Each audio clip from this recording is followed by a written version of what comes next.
Okay, ready? Good. Which one's this? Gluteus maximus. Yep. It's your butt muscle. I don't know if any other does this. It extends your leg. I think that's probably about all to it. It's an easy one, just gluteus maximus. I don't know, nothing interesting about it.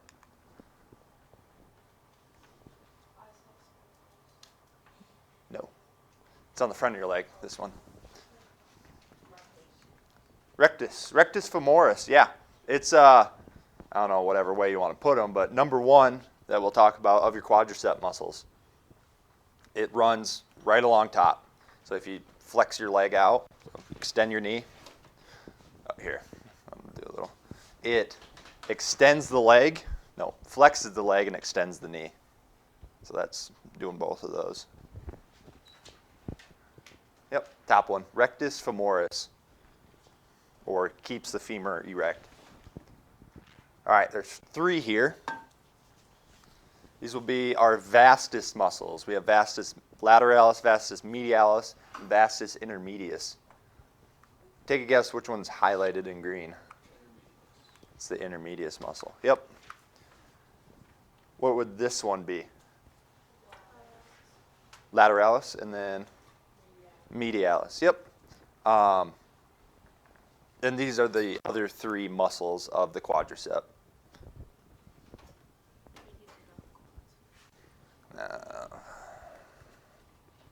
Yeah. Know the four muscles that make up the quadricep.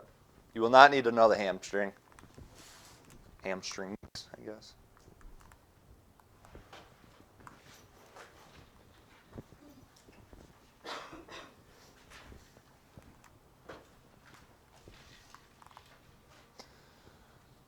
Cool.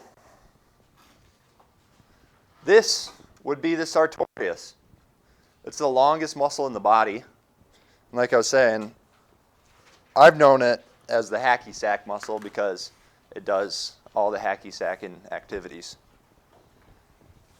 Actually, I don't know. I've never played hacky sack, but I do know they do this a lot. Yeah. So hacky sack muscle, it's a runs long all the way from the anterior superior iliac spine down to the just medial of the tibial tuberosity. Is how it's defined.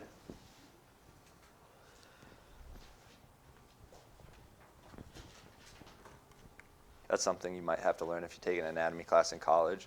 The anterior superior iliac spine and the anterior inferior iliac spine. There's also a posterior superior iliac spine. So there's some three fun ones. The thing is, the name defines it all, so not much to worry about. All right, this is one half.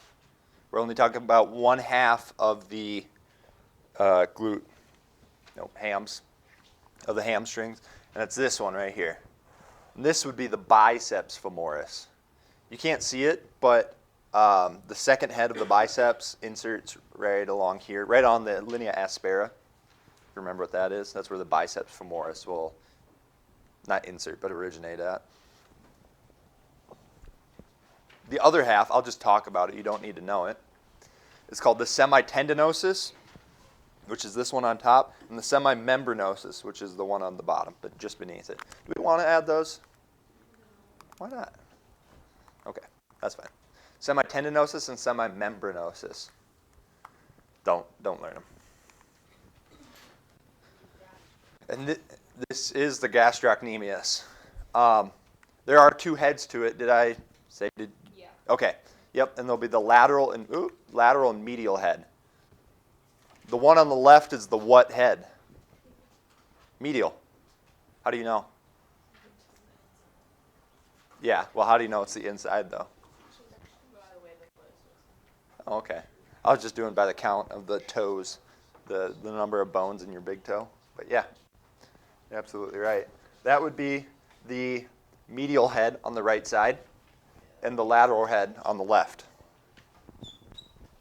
Well, for you, On the right side, it's the lateral head. On the left side, it's the medial head, if you're facing this way. This is the back of the leg. This is your triceps surae, it's called. 2/3 of the triceps surae.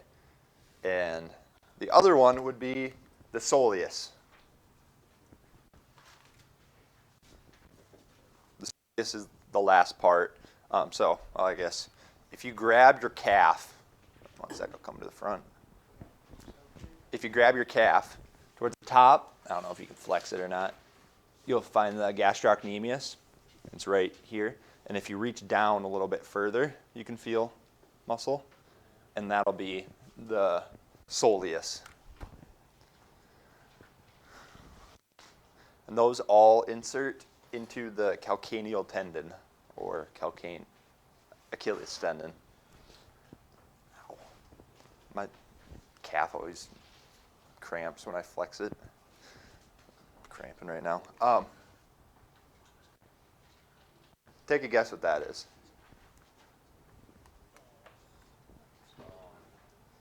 It's on the front of your toes. So think of your hand, right? This is flexion of the hand. Flip it, and that's your foot. So flexion, extension of the toes. This would be the extensor digitorum, because this is the front side of the leg. You can see by the kneecap or the other. This is the tibia, and they have all the distinguishing features. What's this on the tibia? Anybody know? You should know. Anterior crest. Yep. Linea aspera is the femur, but that was a good guess.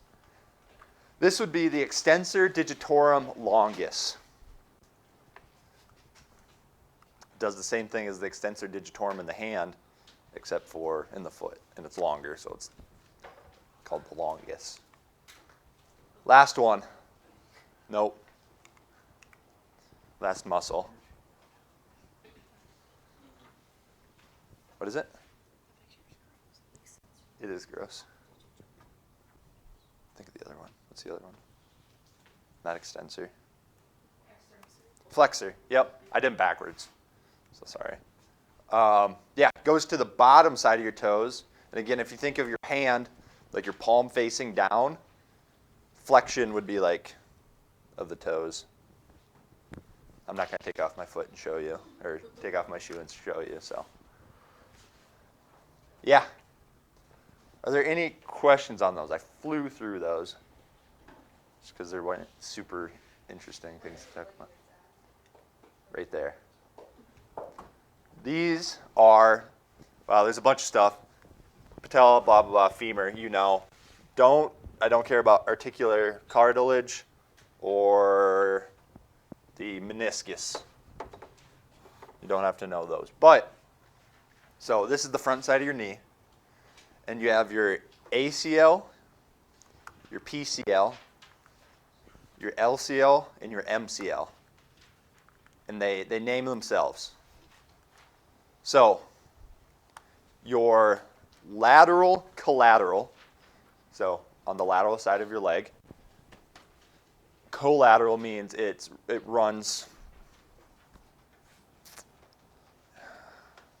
I don't know, it runs along the same plane as your bones, if that makes sense. So my bones run up and down, then so does the ligament, runs up and down.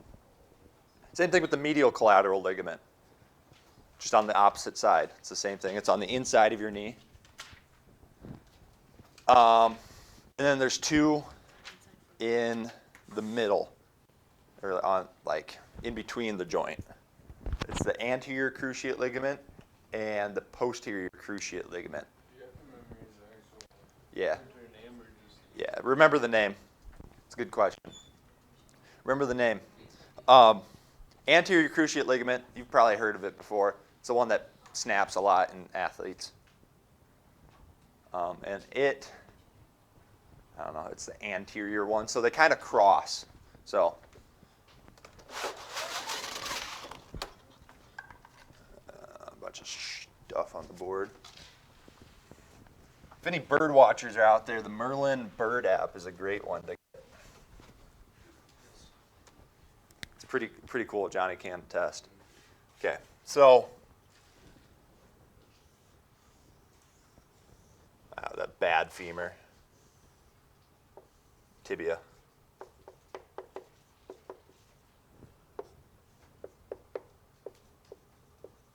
Okay, so I'm looking at this like this. So from the side, it doesn't matter which side, but from the side, right? Your anterior cruciate ligament will start on the front side on the tibia and run to the back of the femur. Whereas your posterior cruciate ligament will do the opposite. It'll cross. So they make an X. Shoot, I gotta make sure. Give me 1 second. Did I confuse it? Because it might be. I should know this. Anterior cruciate.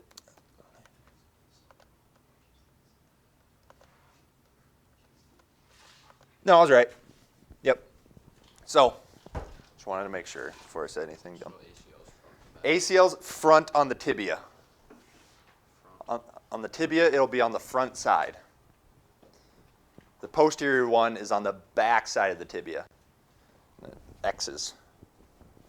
And so,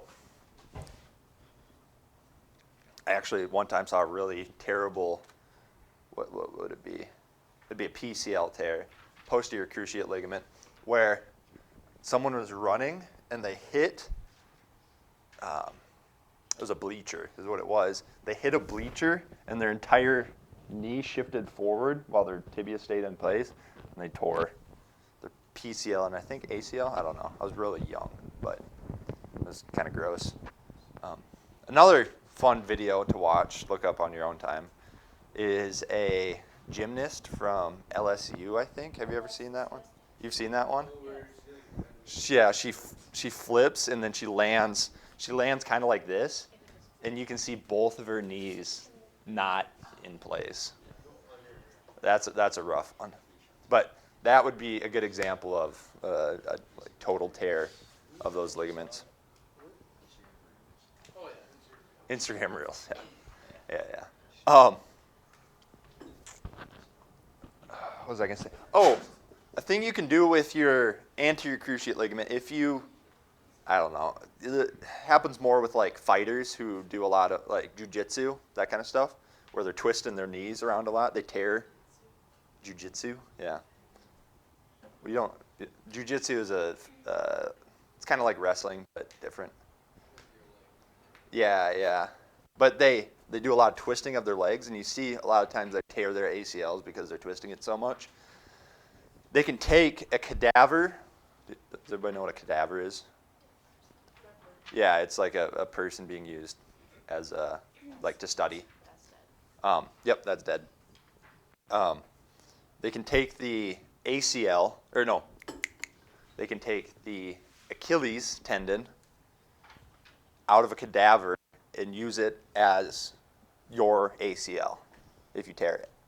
So you have a cadaver ACL or a cadaver Achilles as your ACL, and it's actually 150% stronger than your original ACL.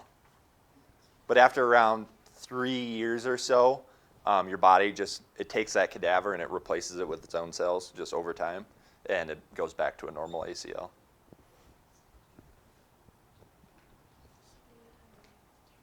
Cool? All right, you want to go back to the leg?